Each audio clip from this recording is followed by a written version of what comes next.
घ्यावा डोक्यावरी नवीन नारा यांनी द्यावा. आता हे निष्ठावंत आहेत, प्रामाणिक आहेत. मी एकदा नेहमी म्हणत असतो की सुधीर मुनगंटीवारांची जी काही अवस्था झाली, तर माझा डायलॉग नेहमी असं की सुधीर भाऊचे आमदारकीचे वय झाले 31, पण त्यांना विचारत नाही देवेंद्र भाऊ फडणवीस. तर हा नारा आता सगळीकडे त्यांच्यावरून सुरुवात झाली आणि हे सगळीकडे आता पसरत चाललेलं आहे. त्यामुळं त्याला तो कोण आहे हे पाहायचं नाही, पक्ष वाढवायचा आहे. मग तो आम्हाला चोराईत चालेल, आम्हाला बलात्कारीत चालेल, आम्हाला खुनी चालेल, ईडीवाला चालेल, सीबीआयवाला चालेल, सगळ्या प्रकारचे चालतील. फक्त आम्हाला पक्ष वाढवायचा आहे आणि सत्ता प्राप्ती करायची आहे. एकच ध्येयाने झपाटलेला पक्ष कोणता असेल तर तो भारतीय जनता पक्ष आहे.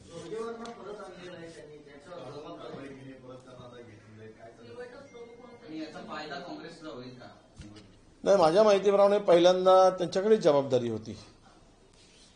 मुंबई आपल्या चंद्रपूर महानगरपालिकेची निवडणूक प्रमुख म्हणून त्यांच्यावर जबाबदारी होती असं मला माहिती आहे. मध्यंतरी काय झालं मला माहित नाही, पण पुन्हा दिली असेल तर भारतीय जनता पक्षामध्ये जोरगेवारांचा विश्वास ढळला आणि पुन्हा विश्वास दाखवला. ढळला आणि दाखवला यातलं जे काही अंतर आहे, मधातली गॅप, तर ती नक्कीच कार्यकर्त्यांना आनंद देणारी राहील, त्यांच्या आणि आमच्याही, असं म्हणायला हरकत नाही. सुधीर भाऊंसाठी सध्या दुःख आहे की आनंद आहे हे काही काळानंतर तुम्हाला मी सांगेन. आज घाई करू नका, त्यावर भाष्य करायची.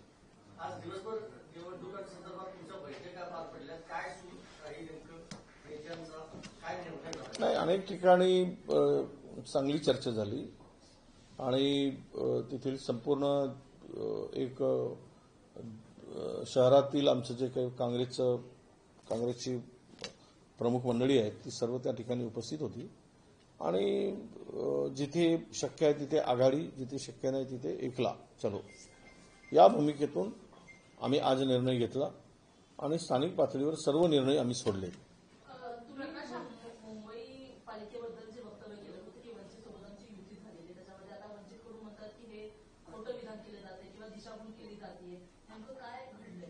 नाही, मी ते ऐकलं नाही, मी झाली नव्हतीच आमची, झाली असं काहीतरी दाखवलं असेल, पण चर्चा सुरू होती त्यांची आमच्याबरोबरची आणि वंचितनी मुंबई आणि नागपूरमध्ये चर्चा युती करावी, आघाडी करावी वंचित आणि काँग्रेसची, हे प्रकाश आंबेडकरजींच्याकडूनचा निरोप असल्याची मला माहिती होती.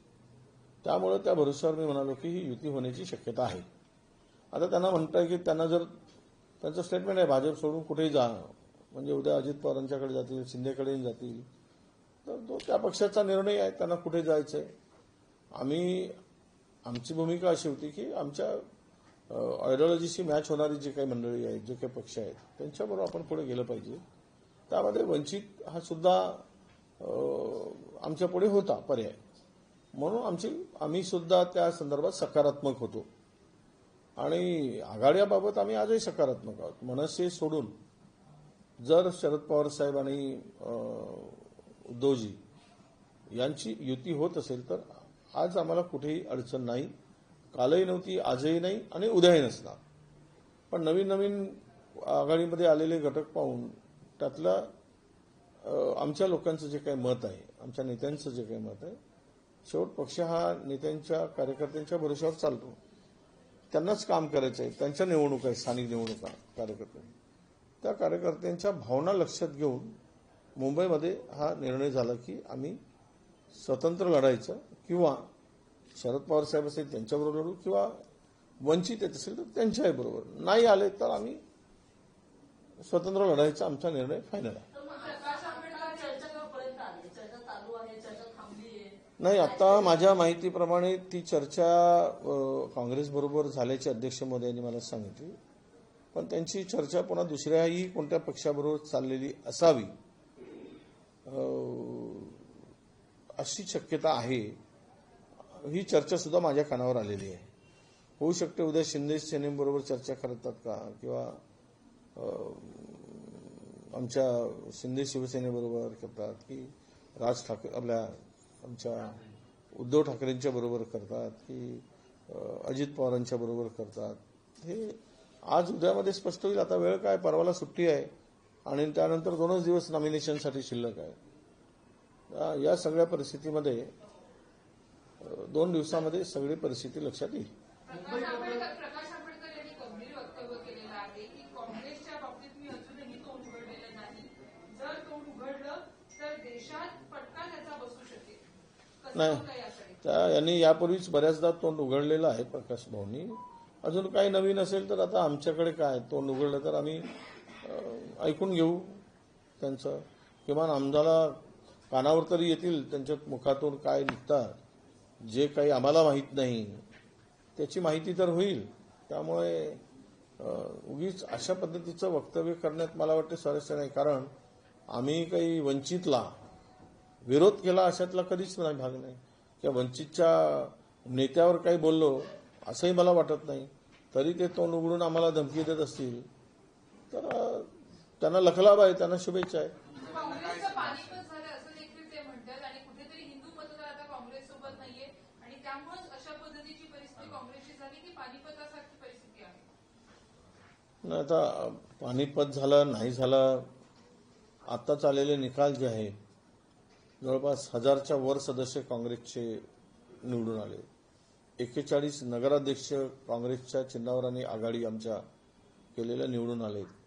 यावरून तरी पानिपत कुणाचं झालं कुणाचं नाही झालं हे आकडेच सांगतात. त्यामुळे आम्हाला बोलण्याची गरज आहे असं मला वाटत नाही.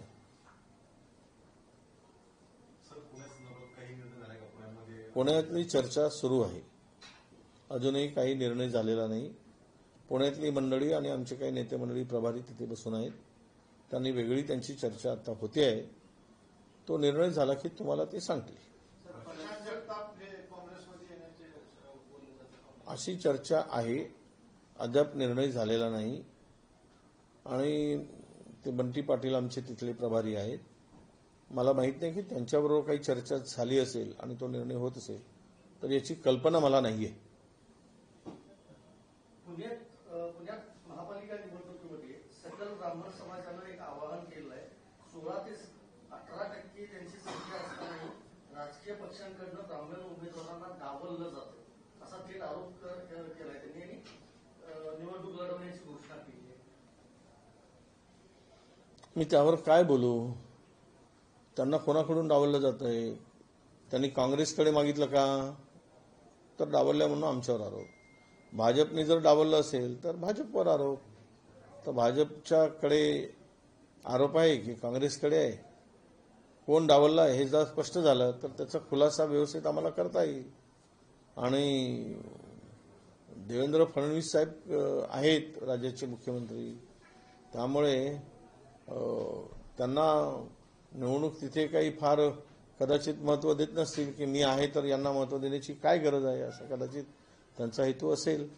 सर, मतांचं ध्रुवीकरण होत आहे असं कुठेतरी दिसते. कारण देवेंद्र फडणवीस एकीकडे म्हणतायत की जिहादी वृत्तीच्या विरोधात आपल्याला निवडणूक लढवायची. नवनीत राणा म्हणतायत की किमान हिंदूंना 4 मुलं असली पाहिजे. या विधानात नाही, निवडणुका ज्यावेळेस भारतीय जनता पक्षाला धोक्याच्या वाटतात, अडचणीच्या वाटतात, त्यावेळेस हे शब्द परवलीचे त्यांच्या मुखातून नेहमी येत असतात भारतीय जनता पक्षाकडून. मग ते ओट जिहाद असेल, जिहादी वृत्ती असेल, हिंदू मुसलमान असेल, मंदिर मस्जिद असेल, भारत पाकिस्तान असेल, आणि त्याहीपेक्षा जाऊन भोंगे असतील, ते पण ते कधी कधी काढतात. आता काही ठिकाणी आवाज वाढला असेल ते पण उद्या काढतील. त्यांना हे म्हणतील, हिरवं वादळ म्हणतील आणि म्हणजे हिरवा रंग देतील आणि काही ना काही अशा घटना घडवून आणतील. त्यांचाच एखादा माणूस बाहेर येईल, तो हिंदूला शिव्या देईल आणि असा माणसाला तयार केलं जाईल आणि त्यावरून मग रान पेटवलं जाईल की बघा हिंदूंना शिव्या दिल्यात. अशी माणसं तयार करतात. पेरोलवर काही माणसं अशी ठेवलेली आहेत, त्यांच्या मुखातून अशा प्रकारे शब्द वदवून घ्यायचे आणि मग त्यातून त्याला धार्मिक वळण द्यायचं आणि मताची पोळी शेकून मस्तपैकी पोट भरत राहायचं. हा असंच काम या सगळ्या निवडणुकीच्या माध्यमातून भारतीय जनता पक्ष करत आहे आणि पुढे करत राहील असं मला वाटतं. Yes, thank you.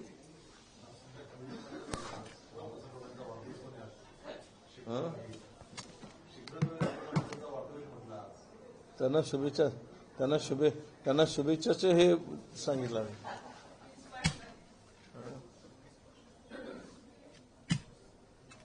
नाही ना.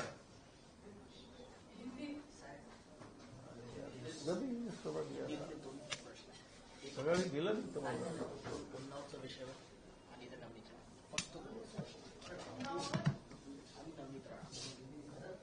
नावचं सगळं.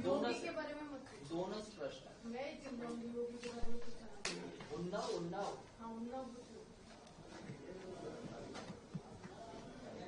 मैं पहले से सांगितलं होतं की आम्हाला राज्यातले प्रश्न विचारा.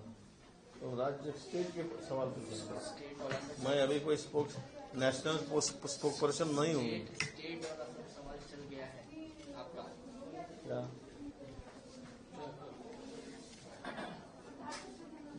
मोदी सरकार जब आई थी तो बेटी बचाओ बेटी पढ़ाओ का नारा दिया था और बेटियों का बलात्कार करने वालों को अब जो है वो बेल दिया गया है. क्या कहना है?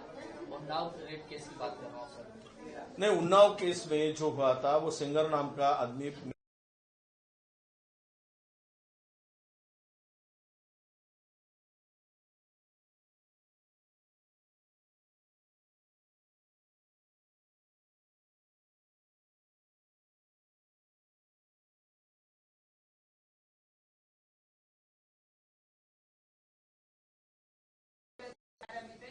कार्यकर्त्यांनी थेट घेराव घातलेला पाहायला मिळतो. पोलीस बंदोबस्तामध्ये नाशिकमध्ये ते बिचारे आमदारांच्या डोळ्यात पाणी आलं हा पक्षप्रवेश होत असताना. मला वाटतं की भारतीय जनता पक्षाच्या नेत्यांना पक्षाची दारं उघडी करत असताना आता कोणालाही घ्यावं त्याला कुठलंही आता बंधन ठेवलेलं नाही आणि पक्षाच्या आमदारांना सुद्धा त्यामध्ये विश्वासात घ्यायचं नाही. म्हणजेच आता पक्षात हुकुमशाही पूर्णपणे आलेली आहे आणि पक्षाच्या आमदारांना सुद्धा त्यामध्ये विश्वासात घ्यायचं नाही. म्हणजेच आता पक्षात हुकुमशाही पूर्णपणे आलेली आहे आणि हुकुमशाहीनुसारच पक्ष चालणार हेच संकेत स्थानिक लोकप्रतिनिधीला डावलून झालेल्या पक्षप्रवेशावरून दिसते आहे. एक तर महाराष्ट्रामध्ये ज्या पद्धतीनं या पक्षाची वाटचाल सुरू आहे,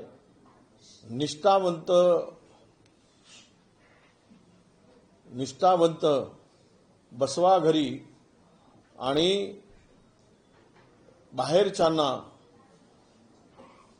घ्यावा डोक्यावरी नवीन नारा यांनी द्यावा. आता हे निष्ठावंत आहेत, प्रामाणिक आहेत. मी एकदा नेहमी म्हणत असतो की सुधीर मुनगंटीवारांची जी काही अवस्था झाली तर माझं डायलॉग नेहमी असतं की सुधीर भाऊचे आमदारकीचे वय झाले 31 पण त्यांना विचारत नाही देवेंद्र भाऊ फडणवीस. तर हा नारा आता सगळीकडे त्यांच्यावरून सुरुवात झाली आणि हे सगळीकडे आता पसरत चाललेलं आहे. त्यामुळं त्याला तो कोण आहे हे पाहायचं नाही, पक्ष वाढवायचा आहे. मग तो आम्हाला चोराईत चालेल, आम्हाला बलात्कारीत चालेल, आम्हाला खुनी चालेल, ईडीवाला चालेल, सीबीआयवाला चालेल, सगळ्या प्रकारचे चालतील. फक्त आम्हाला पक्ष वाढवायचा आहे आणि सत्ता प्राप्ती करायची आहे. एकच ध्येयाने झपाटलेला पक्ष कोणता असेल तर तो भारतीय जनता पक्ष आहे. जोरगेवारांना परत आणलेलं आहे त्यांनी त्यांच्यावर जबाबदारी आणि याचा फायदा काँग्रेसला होईल का? नाही, माझ्या माहितीप्रमाणे पहिल्यांदा त्यांच्याकडे जबाबदारी होती. मुंबई आपल्या चंद्रपूर महानगरपालिकेची निवडणूक प्रमुख म्हणून त्यांच्याकडे जबाबदारी होती असं मला माहिती आहे. मध्यंतरी काय झालं मला माहित नाही, पण पुन्हा दिली असेल तर भारतीय जनता पक्षामध्ये जोरगेवारांचा विश्वास ढळला आणि पुन्हा विश्वास दाखवला. ढळला आणि दाखवला यातलं जे काही अंतर आहे, मधातली गॅप, तर ती नक्कीच कार्यकर्त्यांना आनंद देणारी राहील, त्यांच्या आणि आमच्याही, असं म्हणायला हरकत नाही. हां, सुधीर भाऊंसाठी सध्या दुःख आहे की आनंद आहे हे काही काळानंतर तुम्हाला मी सांगेन. आज घाई करू नका त्यावर भाष्य करायची.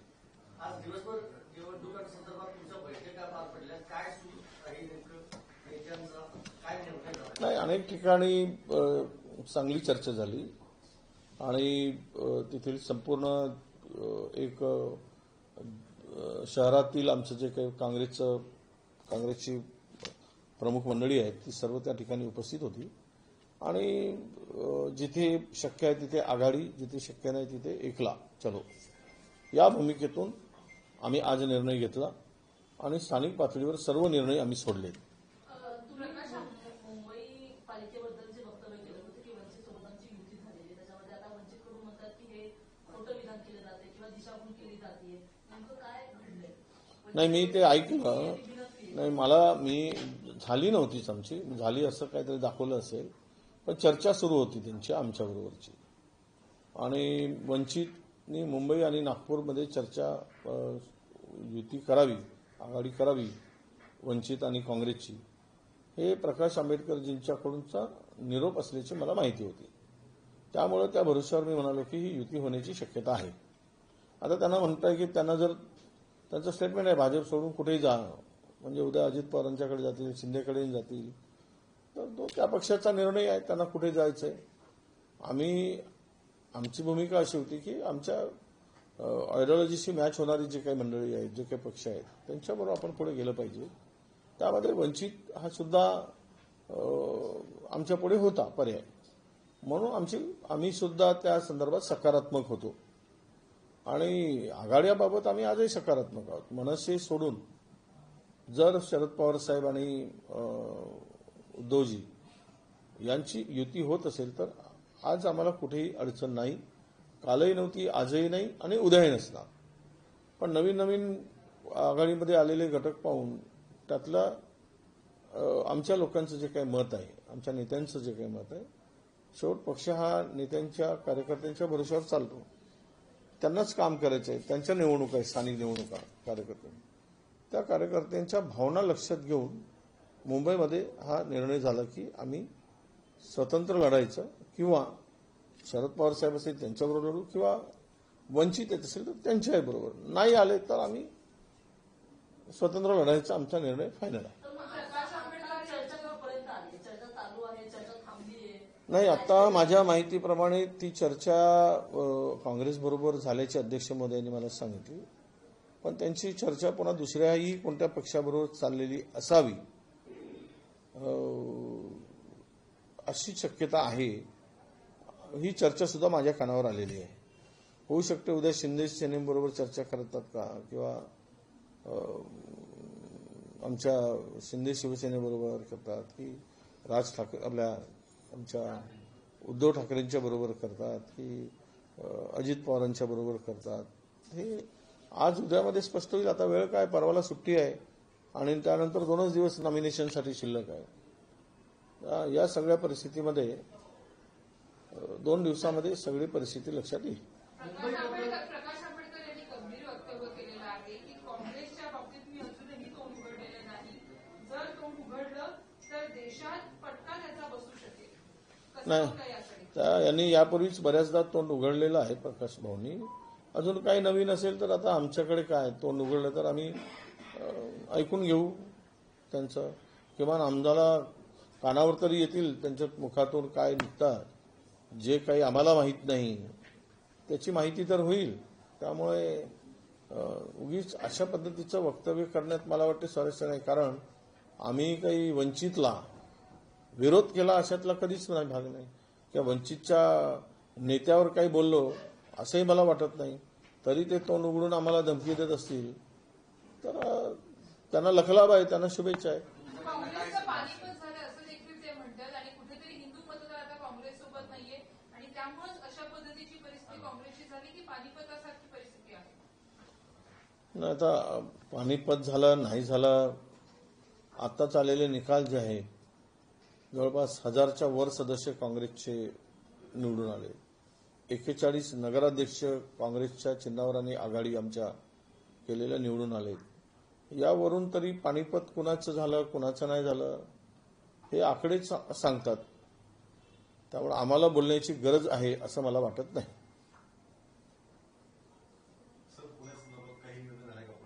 पुण्यातली चर्चा सुरू आहे. अजूनही काही निर्णय झालेला नाही. पुण्यातली मंडळी आणि आमचे काही नेते मंडळी प्रभारी तिथे बसून आहेत. त्यांनी वेगळी त्यांची चर्चा आता होते आहे. तो निर्णय झाला की तुम्हाला ते सांगतील. अशी चर्चा आहे. अद्याप निर्णय झालेला नाही. आणि ते बंटी पाटील आमचे तिथले प्रभारी आहेत. मला माहित नाही की त्यांच्याबरोबर काही चर्चा झाली असेल आणि तो निर्णय होत असेल तर याची कल्पना मला नाहीये. पुण्यात महापालिका निवडणुकीमध्ये सकल ब्राह्मण समाजानं एक आवाहन केलं आहे. 16 ते 18% त्यांची संख्या असतानाही राजकीय पक्षांकडनं ब्राह्मण उमेदवारांना डावललं जातं असा थेट आरोप केलाय त्यांनी आणि निवडणूक लढवण्याची घोषणा केली आहे. मी त्यावर काय बोलू. त्यांना कोणाकडून डावललं जात आहे. त्यांनी काँग्रेसकडे मागितलं का तर डावलल्या म्हणून आमच्यावर आरोप. भाजपने जर डावललं असेल तर भाजपवर आरोप. तर भाजपच्याकडे आरोप आहे की काँग्रेसकडे आहे. कोण डावलला आहे हे जर स्पष्ट झालं तर त्याचा खुलासा व्यवस्थित आम्हाला करता येईल. आणि देवेंद्र फडणवीस साहेब आहेत राज्याचे मुख्यमंत्री. त्यामुळे त्यांना निवडणूक तिथे काही फार कदाचित महत्त्व देत नसतील की मी आहे तर यांना महत्त्व देण्याची काय गरज आहे असं कदाचित त्यांचा हेतू असेल. सर, मतांचं ध्रुवीकरण होत आहे असं कुठेतरी दिसते. कारण देवेंद्र फडणवीस एकीकडे म्हणतायत की जिहादी वृत्तीच्या विरोधात आपल्याला निवडणूक लढवायची. नवनीत राणा म्हणतायत की किमान हिंदूंना 4 अंक असले पाहिजे. या उदाहरणात नाही, निवडणुका ज्यावेळेस भारतीय जनता पक्षाला धोक्याच्या वाटतात अडचणीच्या वाटतात त्यावेळेस हे शब्द परवलीचे त्यांच्या मुखातून नेहमी येत असतात भारतीय जनता पक्षाकडून.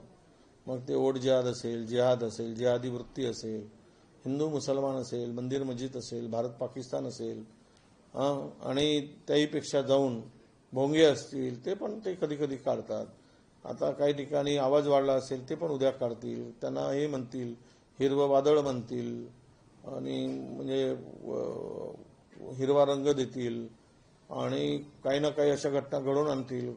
त्यांचाच एखादा माणूस बाहेर येईल तो हिंदूला शिव्या देईल आणि असा माणसाला तयार केलं जाईल आणि त्यावरून मग रान पेटवलं जाईल की बघा हिंदूंना शिव्या दिल्यात. अशी माणसं तयार करतात. पेरोलवर काही माणसं अशी ठेवलेली आहेत. त्यांच्या मुखातून अशा प्रकारे शब्द वधवून घ्यायचे आणि मग त्यातून त्याला धार्मिक वळण द्यायचं आणि मताची पोळी शेकून मस्तपैकी पोट भरत राहायचं. हा असंच काम या सगळ्या निवडणुकीच्या माध्यमातून भारतीय जनता पक्ष करत आहे आणि पुढे करत राहील असं मला वाटतं. Yes, thank you.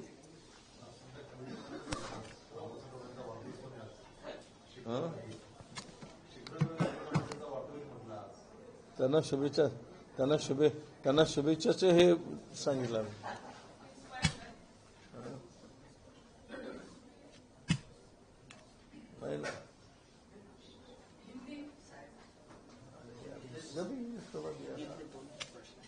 सगळ्यांनी दिलं तुम्हाला.